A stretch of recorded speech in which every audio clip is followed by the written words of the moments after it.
আমরা শিখব web server কি। সার্ভার বা ওয়েব সার্ভার যদি ওয়েবসাইটের জন্য আমরা ব্যবহার করি সেটা ওয়েব সার্ভার, এবং অন্য কোনো কারণে আমরা যদি সার্ভার ব্যবহার করি সেটা শুধু সার্ভার বা সেই সংক্রান্ত সার্ভার। যেমন আমরা যখন কোনো অ্যাপের জন্য কোনো কিছু ব্যবহার করি সেটাও কোনো একটা সার্ভার। আজকের ভিডিওতে আমরা শিখব ওয়েব সার্ভার কি, ওয়েব সার্ভার কিভাবে কাজ করে এবং কেন আমাদের ওয়েব সার্ভার সম্পর্কে জানা জরুরি। এই web server is a software, এটা একটা সফটওয়্যার অ্যান্ড হার্ডওয়্যার, এবং এর সাথে হার্ডওয়্যারও থাকে। That uses HTTP hyper text transfer protocol and other protocol. HTTP protocol ব্যবহার করে এবং অন্যান্য প্রোটোকল ব্যবহার করে টু রেসপন্ড করার জন্য, অ্যান্সার করার জন্য, টু ক্লায়েন্ট রিকোয়েস্ট, ক্লায়েন্টের রিকোয়েস্টকে অ্যান্সার করার জন্য, made over the world wide web, অর্থাৎ wwwর মাধ্যমে যে রিকোয়েস্ট পাঠানো হয় ওয়েব সার্ভারের কাছে। কে পাঠায়? ক্লায়েন্ট পাঠায়। কি পাঠায়? একটা রিকোয়েস্ট পাঠায়। অর্থাৎ আমরা যখন টাইপ করি www.facebook.com, অর্থাৎ আমরা কার কাছে জানতে চাচ্ছি যে আমাদের www.facebook.com, ফেসবুকের যে ওয়েবসাইট আছে সেটা আমাদের শো করাও, এটা আমরা জানতে চাই সার্ভারের কাছে। এই কারণে একটা ওয়েব সার্ভার হচ্ছে একটা সফটওয়্যার। প্রথম কথা হচ্ছে ওয়েব সার্ভার হচ্ছে একটা সফটওয়্যার এবং হার্ডওয়্যার। হার্ডওয়্যার কিভাবে? এই যে ওয়েব সার্ভার, এটা রাখার জন্য এই যে স্পেস যেখানে আমরা আমাদের ওয়েবসাইট আপলোড করব, এটা রাখার জন্য আমাদের সরাসরি হার্ডওয়্যারের দরকার রয়েছে। এটা হচ্ছে সোজা কথায় মেমোরি, আমরা বলতে পারি মেমোরি বা হার্ড ডিস্কের মতোই কিছু। যেমন আমরা যদি চিন্তা করি মাইক্রোসফটের যে সার্ভার আছে এগুলো যদি লক্ষ্য করে দেখেন, আমি যে কথাটা বলছি, এই যে আমি এই ইমেজটা ওপেন করব, এই ইমেজটা ওপেন করলে আপনারা দেখতে পাবেন এই যে যতগুলো দেখতে পাচ্ছেন এগুলো, এই সব হচ্ছে বড় বড় সাইজের মেমোরি কার্ড, অথবা আপনি এটাকে বলতে পারেন হার্ড ডিস্ক, বড় বড় সাইজের হার্ড ডিস্ক, এবং এগুলো একে অপরের সাথে সংযুক্ত। এটা হচ্ছে হার্ডওয়্যার। আর আমরা যেটা কোডিং করে তৈরি করি সেটা হচ্ছে সফটওয়্যার। এখন এই হার্ডওয়্যার দরকার আছে এবং সফটওয়্যারও দরকার আছে। যেটা আমরা কোডিং করে তৈরি করবো সেটা সফটওয়্যার, এবং হার্ডওয়্যার হচ্ছে কি সরাসরি আমরা বলতে পারি hard disk. That uses HTTP hypertext transfer protocol and other protocol. HTTP protocol ব্যবহার করে এবং অন্যান্য প্রোটোকল ব্যবহার করে। কেন ব্যবহার করে? ক্লায়েন্ট যে জিনিসটা দেখতে চায় সেই জিনিসটা তাকে দেখানোর জন্য, তার কম্পিউটার অথবা তার ডিভাইসে পাঠানোর জন্য এই ওয়েব সার্ভার কাজ করে। দ্য মেইন জব, প্রধান কাজ of a web server is to display website content. অর্থাৎ facebook.com অথবা youtube.com এ যে কন্টেন্ট আছে, ওই ওয়েবসাইটে যে কন্টেন্ট আছে সেটা আমাদের দেখানোর জন্য যে কাজ করবে সেই ওয়েব সার্ভার, এটাই হচ্ছে ওর প্রধান কাজ। থ্রো স্টোরিং, ও স্টোরও করবে, আমরা অর্থাৎ আমরা যেটা আপলোড করব, আমরা একটা ভিডিও করলাম এবং সেই ভিডিও আমরা আপলোড করলাম, সেটা ও স্টোর করবে। কে স্টোর করবে? সার্ভার স্টোর করবে। প্রসেসিং, সেটাকে প্রসেস করবে, কোন ভিডিও কোন ক্যাটাগরিতে যাবে, যদিও এর সাথে আরও কিছু ব্যাকএন্ড এবং ফ্রন্টএন্ডের ল্যাঙ্গুয়েজেরও দরকার রয়েছে, তারপরও এটা কোথায় যাবে? যাবে সার্ভারে। And delivering web pages to users, অর্থাৎ আমরা ওটা আপলোডও করতে পারি, ডাউনলোডও করতে পারি, অথবা রিডও করতে পারি, অর্থাৎ আমরা ভিউ করতে পারি, দেখতে পারি। আপনি যখন একটা রিকোয়েস্ট পাঠান যে আমাকে এই ওয়েবসাইটটা শো করাও, তখন সেটা হচ্ছে ডেলিভারি। ওয়েব সার্ভার আমাদের কি করে? আমাদের ডিভাইসে সেটাকে ডেলিভারি করে, সেটাকে প্রসেস করে, এবং আমরা যেটা জমা দেই, অর্থাৎ আমরা চেটিং করতেছি, সেই যে টেক্সট আকারে যে ডেটাগুলো, সেই ডেটাগুলো স্টোর করে। এটাই হচ্ছে ওয়েব সার্ভারের কাজ। এখন চিন্তা করে দেখুন, এখানে আমরা একটা প্র্যাকটিক্যাল বিষয় নিয়ে আলোচনা করব, যে এটা হচ্ছে আপনার ডিভাইস। আপনার ডিভাইসের সাহায্যে আপনি একটি ওয়েবসাইট তৈরি করেছেন, একটি ওয়েবসাইট, যে ওয়েবসাইট আপনার পিসিতেই রয়েছে। এখন সেই কোশ্চেনটা হচ্ছে, এই ওয়েবসাইট শুধুমাত্র আপনিই দেখতে পারতেছেন, আপনার ওয়েবসাইট আপনি আপনার ডিভাইসেই দেখতে পারতেছেন।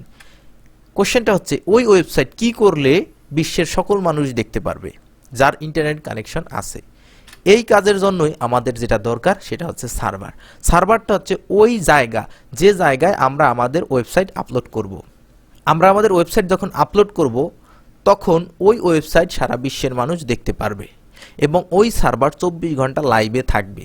এরকম আপনারা হয়তো কখনো কখনো এক্সপিরিয়েন্স করেছেন, অভিজ্ঞতা এরকম হয়েছে যে সার্ভার ডাউন বলতে বোঝা যাচ্ছে ওই সার্ভারে যে ওয়েবসাইট আপলোড করা আছে সেই ওয়েবসাইটের মধ্যে ঢোকা যাচ্ছে না, কারণ সার্ভার ডাউন, অর্থাৎ সার্ভার বর্তমানে লাইভে নেই, সার্ভার বর্তমানে ডাউনে আছে। যদি লাইভে থাকে তখন ওই ওয়েবসাইটের মধ্যে আমরা ঢুকতে পারি।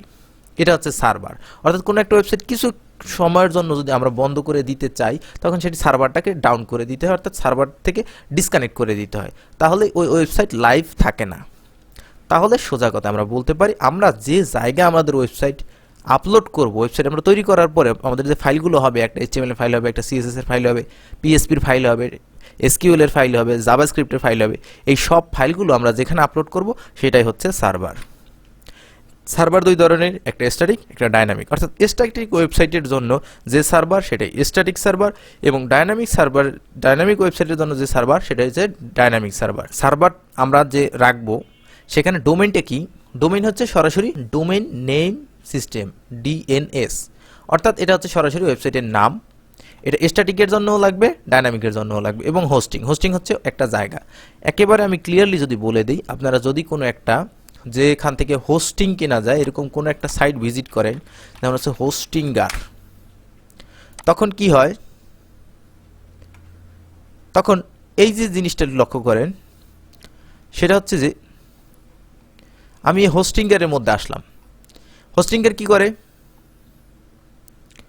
হোস্টিঙ্গার এই সাইট আপনার যে ওয়েবসাইট আপনি তৈরি করবেন সেটাকে যদি আপনি লাইভ করতে চান, অর্থাৎ সারা বিশ্বের সকল মানুষ যাতে দেখতে পারে, সেটা যদি আপনি করতে চান, তখন আপনার একটা হোস্টিং কেনা লাগবে। অর্থাৎ হোস্টিং ক্রয় করতে হবে কার কাছ থেকে? যারা হোস্টিং বিক্রি করে। অর্থাৎ তারা আপনার ওয়েবসাইট লাইভ করার জন্য আপনার কাছ থেকে টাকা নিবে এবং আপনাকে কিছু জায়গা দিবে, যে জায়গায় আপনি আপনার ওয়েবসাইট আপলোড করতে পারবেন। এই যে যেমন এটা হচ্ছে, এটা যেমন 2.99, এটা হচ্ছে ডলার পার মান্থ, অর্থাৎ আপনার প্রতি মাসে $2.99 দিতে হবে। তাহলে আপনি কি পাবেন? আনমিটার ট্রাফিক, অর্থাৎ হচ্ছে আপনি যত খুশি তত আপনার ইউজার আসতে পারবে। 100 ওয়েবসাইট আপনি হোস্ট করতে পারবেন। 100 GB আপনার SSD লাগবে। এই যে 100 GB SSD এর মানে হচ্ছে 100 GB আপনাকে স্পেস দেওয়া হবে। 100 GB স্পেস আপনাকে দেওয়া হবে। আপনি সেই 100 GB ব্যবহার করে আপনার ওয়েবসাইট সর্বোচ্চ আপনি 100 GB ইউজ করতে পারবেন। অর্থাৎ আপনার যদি তার চেয়ে বেশি দরকার পড়ে আপনি সেটা ইউজ করতে পারবেন না। 100 জিবির জন্য আপনি টাকা পে করেছেন। 100 জিবির মধ্যে দেখা গেল যে ইউটিউবের কথা যদি আমরা চিন্তা করি, ইউটিউবের সার্ভার সেটা 100 জিবিতে কোনো দিনই পসিবল না। 100 জিবি দেখা যাবে একটা ভিডিওতে 100 জিবি হয়ে গেছে, অনেক বিলিয়ন জিবি দরকার পড়ে ইউটিউবের জন্য। তাহলে এটা হচ্ছে সেই স্পেস যেটা একটা ওয়েব সার্ভার দিবে আপনাকে আপনার ওয়েবসাইট সেখানে আপলোড করার জন্য। এখন যত বেশি টাকা দিবেন তত বেশি পরিমাণে স্টোরেজ আপনাকে দেওয়া হবে। যেমন আমরা গুগল ড্রাইভের মধ্যে কিছু জিনিস রাখতে পারি, যেমন হচ্ছে 16 জিবি মনে হয় ফ্রি রাখা যায়। এই যে 16 জিবি, এই যে একটা স্টোরেজ, এটা গুগল ড্রাইভ আমাদের দেয়। একই রকম এই হোস্টিঙ্গার আপনার ওয়েবসাইট হোস্ট করার জন্য একটা জায়গা দিবে। এখন ডাইনামিক যে ওয়েবসাইটগুলো, সেই ওয়েবসাইটগুলোর কন্টেন্ট নিয়মিত চেঞ্জ হতে থাকে। এই কারণে যে অতিরিক্ত যে জায়গাটা লাগে সেটা হচ্ছে ডেটাবেস।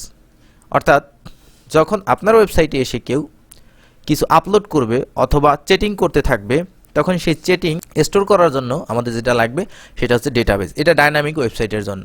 স্ট্যাটিকে শুধু ডোমেইন এবং হোস্টিং, স্ট্যাটিকের কোনো কিছু পরিবর্তন হয় না, এই কারণে স্ট্যাটিকের ডেটাবেসের দরকার পড়ে।